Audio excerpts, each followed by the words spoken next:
বাঙালির আবেগ বলো বা ভালোবাসা বলো বা মন ভালোর কারণ বলো, এক কাপ চায়ের সাথে দিন শুরু করলে দিনটা কিন্তু একদম ঝলমলে লাগে।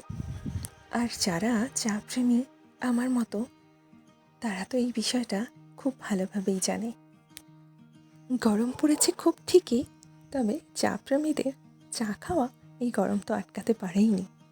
যাই হোক, চায়ের মধ্যে রয়েছে অনেক অনেক ভালোবাসা, বাঙালির আবেগ। সেই কারণেই সকাল বিকেল এক কাপ চায়ের সাথে বেশ জমে যায়।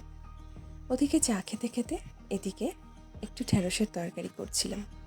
আমাদের সকলের জন্য এঁচোড় চিংড়ি রয়েছে, আর দুপুরের তরকারি তাতাইয়ের বাবা রাতে খাবে না, সেই কারণে ওর জন্য একটু ঢ্যাঁড়সের তরকারি করে দিচ্ছি।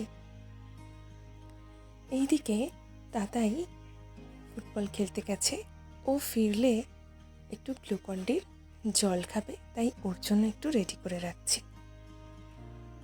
আসলে ভীষণ গরম পড়েছে, আর সেই কারণে ডিহাইড্রেশনের ভীষণ প্রবলেম, তাই রেডি করে রাখছি একটু গ্লুকন-ডি। এসে ও এটা পান করবে, আর আমাদের তো আগেই চা খাওয়া হয়ে গেল, আর রাতে ডিনারের আয়োজনও প্রায় শেষের পথে। তেমন কিছুই না, এই গরমের সবজি বলতে ওই ঢ্যাঁড়স, ঝিঙে এইগুলোই তো। আর রাত্রিরে রুটি দিয়ে খাবার জন্য রুটি বা ভাত যাই বলো, ঢ্যাঁড়সটা কিন্তু বেশ ভালো লাগে। তাতাইয়ের বাবাও ঢ্যাঁড়সটা ভীষণ পছন্দ করে, তাই ওর জন্য ঢ্যাঁড়সটা বানিয়ে নিলাম। আর তোমাদের সঙ্গে গল্প করতে করতে ঢ্যাঁড়স তরকারি প্রায় শেষের পথে, আর আমার ভিডিও শেষের পথে। বাই।